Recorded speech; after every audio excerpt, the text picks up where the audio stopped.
Ahora nos encontramos en la tercera fase del proceso de dirección estratégica, que consiste en la evaluación y el control. Vamos a darnos cuenta que toda la parte de la formulación de la estrategia y la implementación ya han sido finalizadas y ya se están implementando las estrategias hasta este momento, y lo que nos resta ahora es poder trabajar en la medición y evaluación del desempeño estratégico de las organizaciones.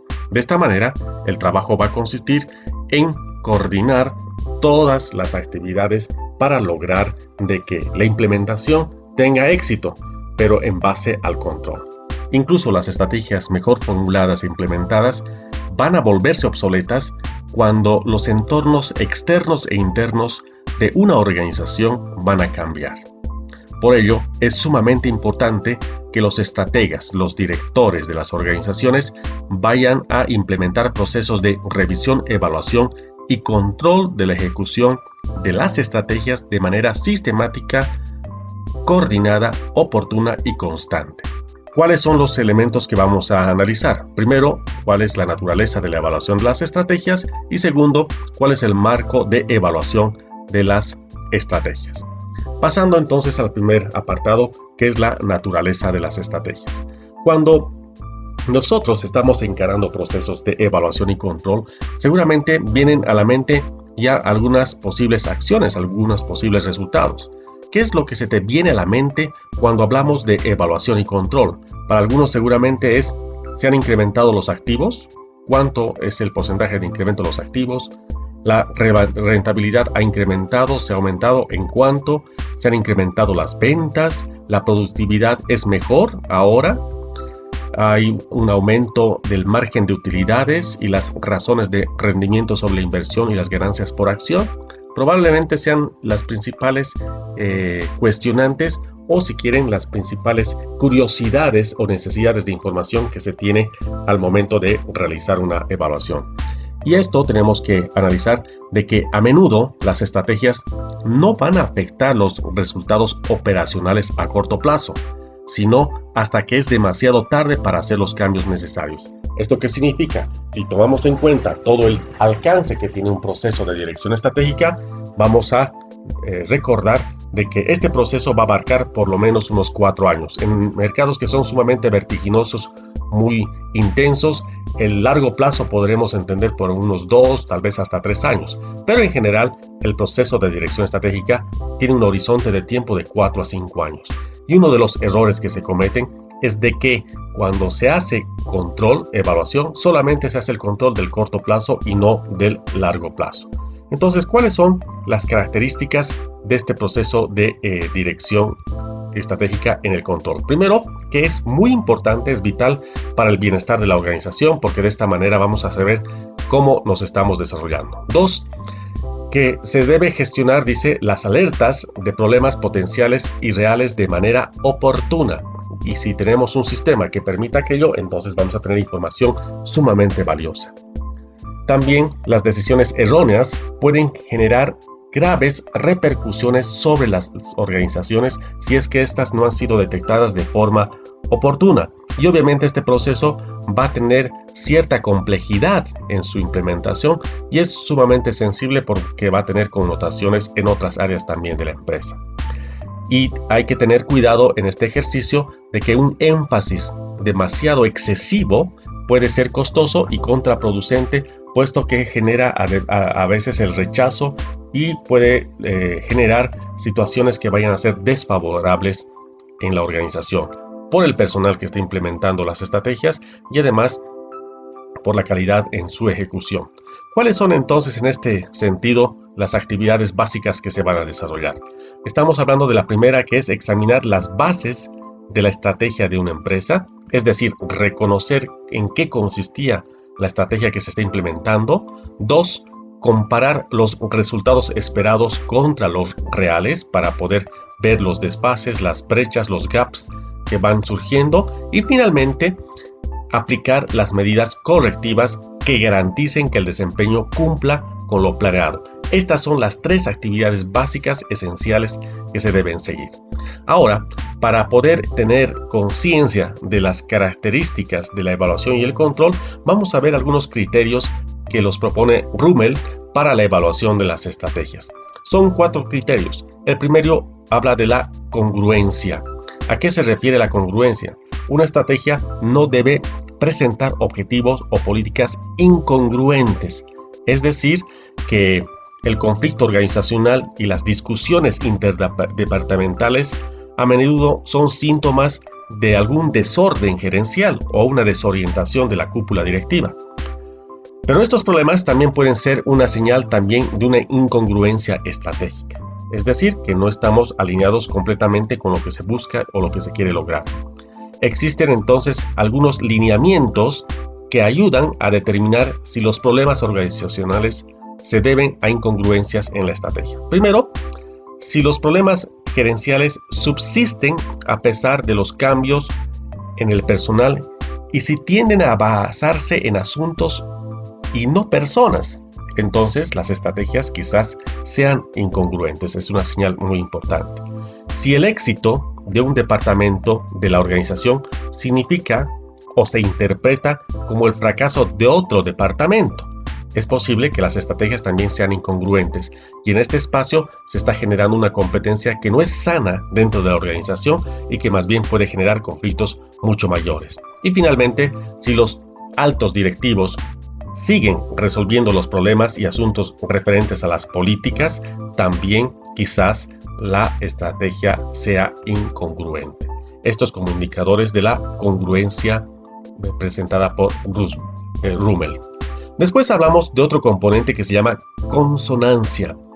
La consonancia es la necesidad de que los estrategas examinen conjuntos de tendencias, así como tendencias individuales al momento de evaluar las estrategias.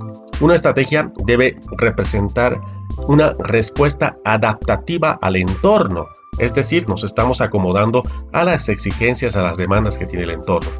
Y por supuesto también en esa misma línea a los cambios críticos que ocurren en este mismo entorno. Una de los problemas, de los retos que se tienen al momento de conciliar los factores internos con los externos es que la mayoría de las tendencias son resultado de interacciones de otras tendencias, o sea, son resultados que además dependen de otras tendencias. Por eso es que es importante analizar esta variable que se llama consonancia. El tercer factor, el tercer componente que se analiza en este contexto se llama viabilidad. Una estrategia no debe acaparar los recursos disponibles ni crear problemas imposibles de resolver, ¿no? La última y mayor prueba para una estrategia es su viabilidad, para ver qué tan factible de implementarse es.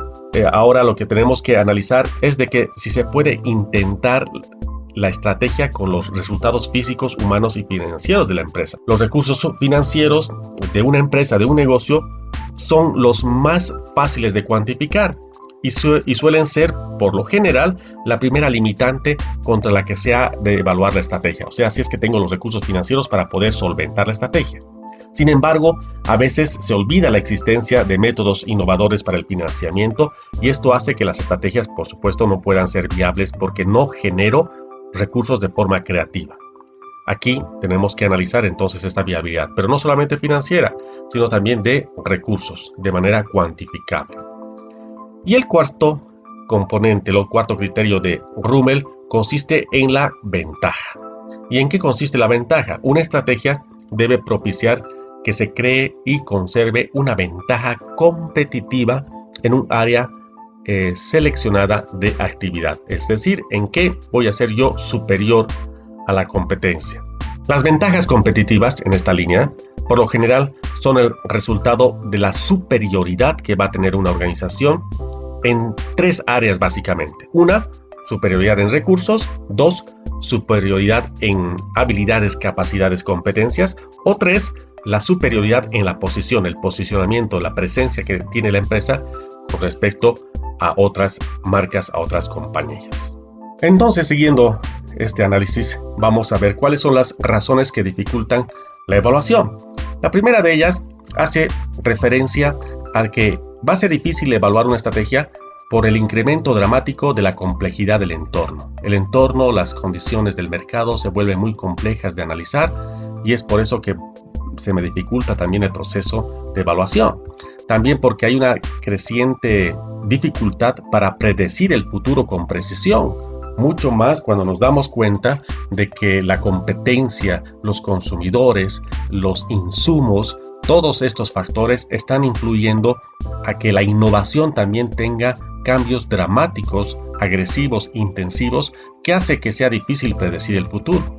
Cuando hay un creciente número también de variables en relación a lo anterior, también cuando hay una rápida tasa de obsolescencia incluso de los mejores planes, por estas mismas condiciones del entorno que no garantizan que lo que primero he previsto que ocurra vaya a ocurrir, y segundo, porque las fuerzas se han tornado sumamente vertiginosas, los planes también empiezan a ser obsoletos en muy poco tiempo en algunos casos. Cuando el incremento en el número de acontecimientos nacionales y mundiales que afectan a las organizaciones también se hacen evidentes, y finalmente, cuando estamos experimentando el decreciente lapso de tiempo para el cual se puede llevar a cabo la planeación con cierto grado de certeza. Esto da lugar a la necesidad de poder definir un marco para la evaluación de las estrategias.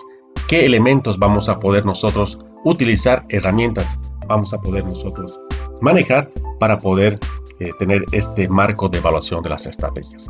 Vamos a analizar en este contexto la matriz que nos ha de permitir evaluar de alguna forma las estrategias en una primera instancia. Esta es la matriz de evaluación de estrategias, que presenta 3 preguntas básicas. Primero, ¿han ocurrido cambios importantes en la posición estratégica interna de la empresa?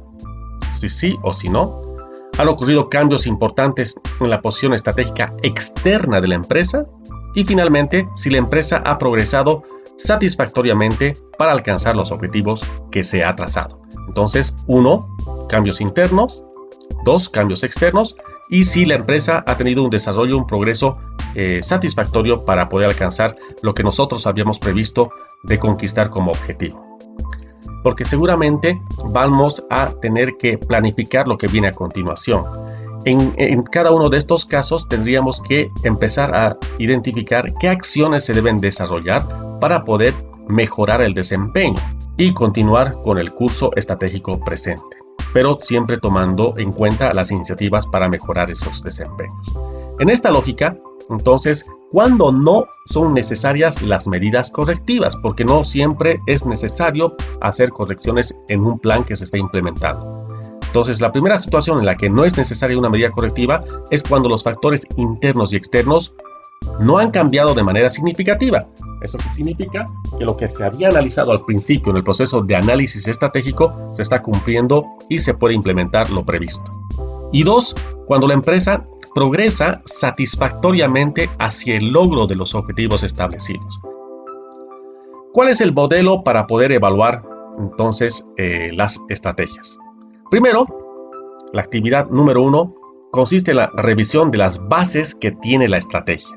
Aquí se va a hacer un análisis de factores internos, preparar una matriz de evaluación de factores internos revisada, y 2, comparar la matriz revisada contra la actual matriz de evaluación de factores internos. Es decir, qué es lo que se ha hecho anteriormente y qué es lo que está ocurriendo, qué es lo que se había previsto que suceda y qué es lo que está ocurriendo.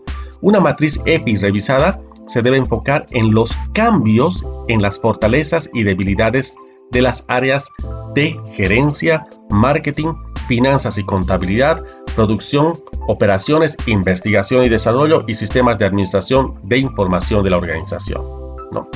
Después pasamos a la matriz F.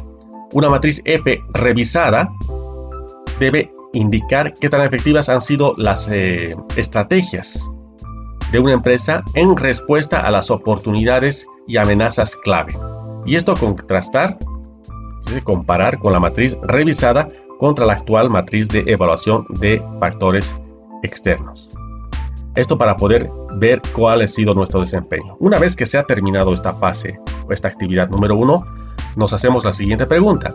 ¿Hay diferencias significativas entre lo revisado y lo realizado o lo ejecutado? Si no hay diferencias significativas, entonces se pasa a la actividad número 2, que es medir el desempeño organizacional.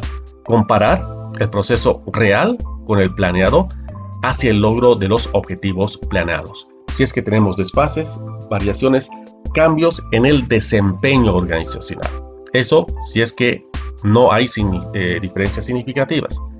Y si existen diferencias significativas en estos componentes internos y externos, entonces se pasa a la actividad 3, que es aplicar medidas correctivas para solucionar estas diferencias significativas.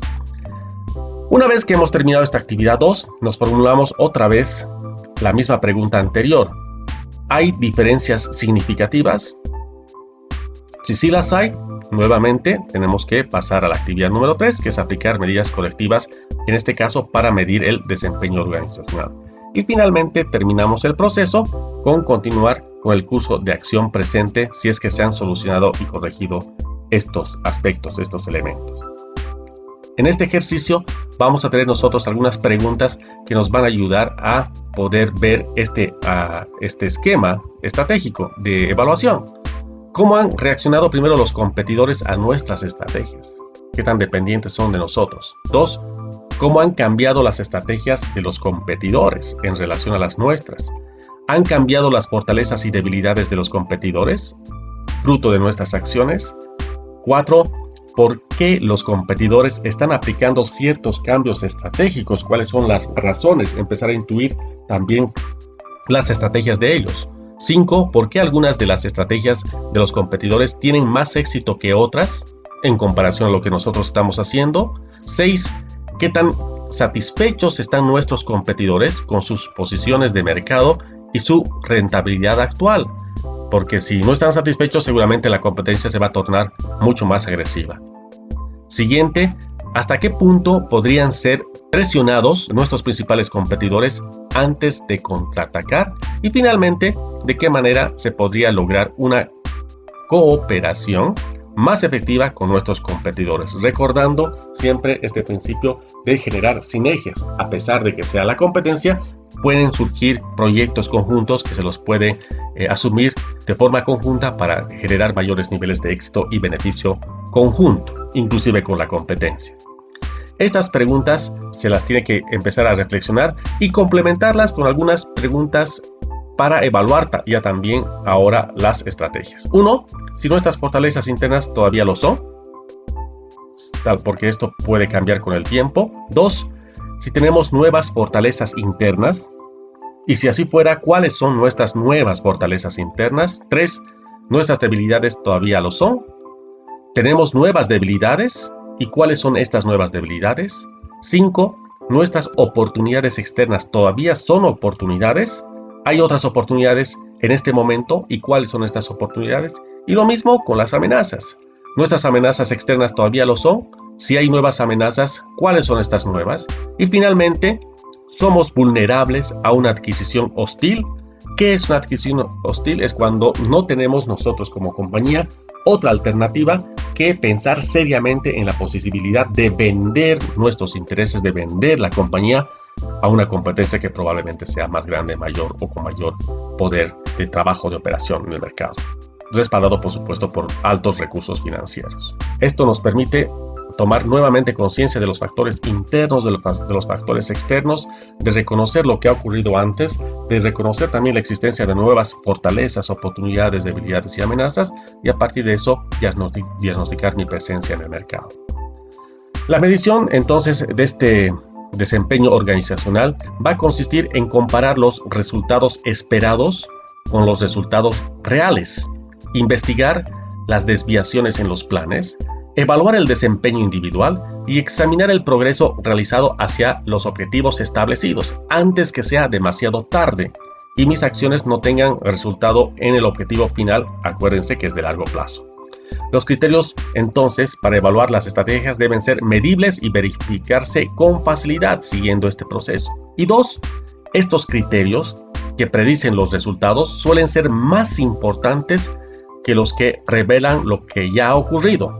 Entonces vamos a tener algunos criterios que son indicadores de resultado y otros indicadores que son predictores. ¿Cuáles son estos indicadores o criterios predictores?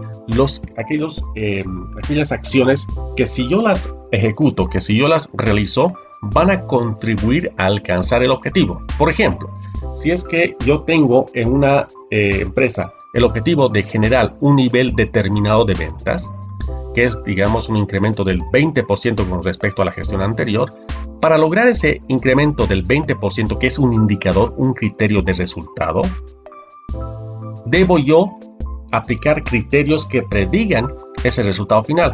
Como por ejemplo, tendría que ser incrementar en X% la publicidad, capacitar a mi personal para que puedan ejecutar ventas de forma mucho más efectiva. Después tendría que tener indicadores de upselling, incremento de las ventas, y también de cross-selling, de ventas cruzadas, por ejemplo. Si yo cumplo con estos criterios predictores, entonces voy a poder alcanzar el resultado final, que es mi criterio de resultado. Hay un modelo, aquí presentamos un modelo para poder medir el desempeño organizacional.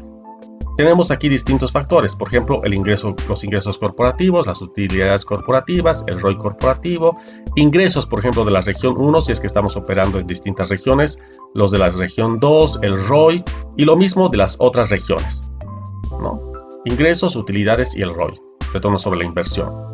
Aquí tenemos una columna donde se empieza a registrar el resultado real. ¿Qué es lo que está pasando? ¿Cuál es nuestro desempeño hasta el momento? ¿Cuál tendría que haber sido el resultado esperado? ¿Qué variación existe entre lo real y lo esperado? Y finalmente, ¿qué acciones necesarias voy a determinar para solucionar estas variancias? ¿Variancias a favor o variancias en contra? Variancias si es que he superado la meta, porque seguramente tengo que prever algunas acciones para seguir aprovechando ese desempeño óptimo, o cuando no he alcanzado la meta, para poder tomar medidas correctivas que me permitan nivelarme con el objetivo y mejorar mi rendimiento. Entonces, estos, por ejemplo, podrían ser algunos elementos que puedo yo considerar al momento de hacer esta evaluación y este control. ¿Cuáles son entonces estos criterios de evaluación de las estrategias? Se basan en criterios cuantitativos y cualitativos.